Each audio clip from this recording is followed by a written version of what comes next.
हाँ, नमस्कार। मैं चंद्रशेखर त्रिवेदी, देवभूमि टुडे में आपका स्वागत। लोकसभा चुनाव की तारीखों का बेशक ऐलान नहीं हुआ है, लेकिन ये चुनाव अप्रैल मई में होने हैं और भारतीय जनता पार्टी की 2 सूची भी आ चुकी है। पहली सूची जो 2 मार्च को आई थी, उसमें 195 प्रत्याशी घोषित हुए थे। उसमें उत्तराखंड की 3 सीटें और कुमाऊं मंडल की दोनों सीटें थी। तो इस समय अल्मोड़ा सीट से हमारे साथ प्रत्याशी भारतीय जनता पार्टी के लगातार चौथी बार अजय टम्टा साहब बने हैं, तो वो साथ हैं। नमस्कार साहब, आपका बहुत स्वागत है। दरअसल 2009 के बाद यानी कि 2014-2019 में आपने लगातार 2 बार जीत हासिल की और पहली मतलब 2014 में आप केंद्र में मंत्री भी रहे। तो क्या आपके 2 टर्म में ऐसे कौन से काम थे जो आप को लगता है कि आप नहीं कर पाए? नहीं, पहले तो ये बताओ कि कितने काम किए, ये तो आपको दिखाना चाहिए और मैं समझता हूँ कि आपको बहुत खुशी होनी चाहिए और आपका चैनल इसमें एक्टिव रहना चाहिए और मैं चाहता भी हूँ कि आपने इन चीज़ों को समाज तक परोसना चाहिए, क्योंकि पत्रकारिता और मीडिया के माध्यम से समाज में बहुत सारी चीज़ें बहुत जल्दी पहुँचती है। आप ये देखिए कि आज यहाँ ये जिस जगह हम खड़े हैं, यहाँ से आप पहले कितने समय में टनकपुर पहुँचते थे जब रोड नहीं बनी थी? आप बताइए, जब रोड नहीं बनी थी 7 घंटा 8 घंटा, आजकल कितने टाइम में पहुँच जाते हैं? 2 घंटे।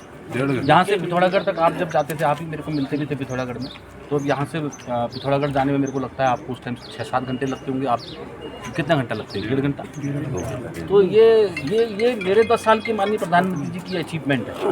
आप पहले ट्रेन जाने के लिए पकड़ने के लिए लालकुआ जाते होंगे या पीलीभीत जाते होंगे या काठगोदाम जाते होंगे। अब यही टनकपुर से हमको बड़ी लाइन मिली है, 8 ट्रेनें मिली है, वंदे भारत मिली है। यही हमारी विकास की मुख्य धारा है। आप यहाँ से लीपू लेक तक कोई नहीं जाता था। वो आजकल आप कहते हैं कि भाई चंपावत में बिजनेस बढ़ रहा है, तो बिजनेस क्यों बढ़ रहा है? लोग जा रहे हैं आदि कैलाश मानसरोवर। हमारे पास दिव्य और भव्य स्थान प्रधानमंत्री जी के मार्गदर्शन से स्थापित हुआ और वहाँ तक रोड बन गई है। आज हमको होम स्टे मिले हैं, लोगों ने होम स्टे करे, अपना रोजगार कर रहे हैं, पलायन पर रोक है। हमारा मेडिकल कॉलेज अल्मोड़ा चालू हो गया। हमारा मेडिकल कॉलेज पिथौरागढ़, जो लोगों को मेडिकल की सुविधा के लिए बरेली जाना पड़ता था या दिल्ली जाना पड़ता था, आज उनको मेडिकल की सुविधा अल्मोड़ा में मिली। हमने पिथौरागढ़ का मेडिकल कॉलेज चालू कर दिया। आज हमने साइंस सिटी बनाया है यहाँ, 55 करोड़ रुपए का, माननीय मुख्यमंत्री जी के मार्गदर्शन में। मैं समझता हूँ कि हमने बहुत सारे काम किए। अब आगे क्या करना है?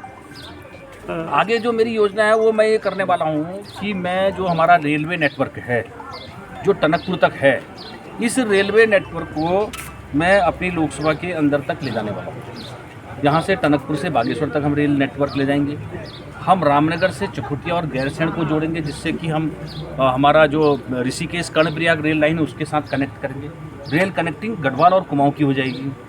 तीसरा क्या है कि मैं चाहता हूं कि चकुटिया से टनल के माध्यम से हमारी बैजनाथ ट्रेन आ जाए और बागेश्वर को भी हम कनेक्ट कर दें। ये जौलजीबी वाली जो रोड बन रही है, ये जौलजीबी वाली रोड जो है, टनकपुर से जौलजीबी पूरा जुड़ जाएगा, तो हमारा बॉर्डर का बहुत बड़ा लाभ हो जाएगा। तो ये सारी चीज़ें करनी है और मेरा एक दिमाग में और है कि हम अपने लोकसभा के अंदर एक आईटी हब बनाएंगे और आईटी हब बनाएंगे जो हमारे बच्चे पढ़े लिखे हैं वो इधर उधर ना जाएं और हमारे क्लाइमेट का पूरा लाभ मिले और आईटी के लोगों को रोजगार यहाँ मिले और एक अच्छी नई चीज़ स्थापित हो। तीसरा मेरा क्या है कॉन्सेप्ट कि मेडी टूरिज्म पर मैं बहुत बल दूँगा, क्योंकि मेडिकल कॉलेज मेरे चालू हो रहे हैं। अब मेडी टूरिज्म को हम आगे बढ़ाएंगे और मेडी टूरिज्म के माध्यम से यहाँ बहुत सारा रोजगार स्थापित होगा। पंचकर्मा, योग, आसन, जितने भी हमारे हब्स है उस पर हम काम करेंगे। बहुत सारी चीज़ें सोचिए, आपके साथ दोबारा बैठूंगा और बहुत आपने 2-3 बातें कही। ऑल वेदर रूट की बात कही। रेल जो टनकपुर तक है वो 8 के बाद अब 9वीं रेल अब 9 तारीख को चली है जो टनकपुर देहरादून की है। लेकिन पंचेश्वर बात को लेकर अभी मामला अटका हुआ है। जो टनकपुर, देखिए पंचेश्वर में आपकी बात कर देता हूँ। पंचेश्वर बात का मामला हमारा अकेले देश का नहीं है और नेपाल भी उसमें है। उसकी एक पहाड़ी, एक रीच हमारी इंडियन है तो एक रीच उसकी नेपाल की है सब। तो जिस समय तक हम काम कर रहे थे उस समय तक हमारे समन्वय ठीक था और आने वाले समय में हम स्थापित करेंगे और इस पर वार्ता करेंगे। अगर आवश्यकता पड़ेगी तो पंचेश्वर डैम माननीय प्रधानमंत्री जी का विजन है, सपना है, उस पर जरूर करेंगे। तो राम मंदिर बन गया है, राम मंदिर CAA और उसके बाद UCC चूँकि राष्ट्रपति की मंजूरी मिल गई है, नियमावली के बाद लागू हो जाएगा। तो ये मुद्दे वास्तव में लोगों के हित के हैं या एक क्योंकि चुनावी साल में क्यों नहीं साहब? राम मंदिर हमारे वर्षों से हमारे लोगों ने जान दे दी, लोगों ने आहुति दी है। वो हमारे भगवान प्रभु राम का मंदिर था। भगवान राम के मंदिर को कई साल पहले तोड़ा गया। हम कई वर्षों से 500 से ज़्यादा सालों तक संघर्ष करते रहे कि प्रभु राम का जहाँ जन्म स्थान है वहाँ भव्य और दिव्य मंदिर जो था वो पुनः बनाया जाए, जिसको मस्जिद के रूप में डाल दिया था। मेरा कहना है कि भगवान राम के मंदिर के बनने के बाद हमारा जो सांस्कृतिक अस्तित्व है भारत का एक युग का, वो स्थापित हुआ है। तो ये गोलबंदी के मुद्दे नहीं है। तो आपका एक आरोप ये लगता है कि आप लोगों से कम मिलते हैं। और मैं आपसे मिल रहा हूँ, देखिए, नहीं, हमेशा मिलता हूँ, चंपावत सबसे जिले मिलता के हूँ। गोसनी जो खेती खान काली कुमाऊं की ये सब ऐसा देखिए, आप मैं बताता हूँ, ऐसा कोई विषय नहीं है। मेरा बहुत सारे मेरा आरोप लगा रहे हैं कि मेरे को आपने विकास कार्य नहीं किए हैं। देखो, मैं किसी के आरोप प्रत्यारोप, कांग्रेस के लोगों का आरोप का मैं थोड़ी जवाब दूंगा, कांग्रेस जवाब देगी, मैं कौन हूँ?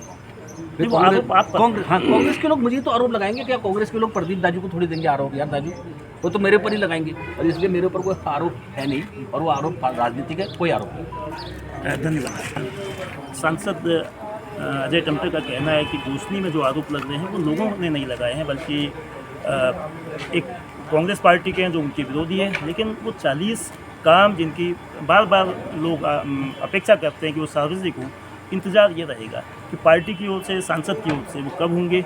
और साथ ही बीजेपी मजबूत संगठन की बदौलत इस बार चूँकि तीसरी बार जीत की हैट्रिक की ओर बढ़ने की भारतीय जनता पार्टी प्रत्याशी सांसद जो इस समय वर्तमान में है अजय टमटा की कोशिश है, और कांग्रेस प्रत्याशी प्रदीप टमटा भी चौथा चुनाव लड़ेंगे। दोनों प्रत्याशी चौथी बार 2009, 2014 और 2019 के 2024 के चुनाव में आमने सामने होंगे। और देखना यह है कि भाजपा संसाधनों से युक्त है, वो नरेंद्र मोदी के नाम पर ज़्यादा उसे भरोसा है, काम जो लाभार्थी योजना का भी वो क्लेम कर रही है, और उसका सोशल मीडिया नेटवर्क, प्रचार तंत्र काफ़ी सशक्त है। तो चुनाव कितना दिलचस्प होता है या चुनाव का क्या रुख होता है, यह आने वाला समय है। चूँकि अल्मोड़ा संसदीय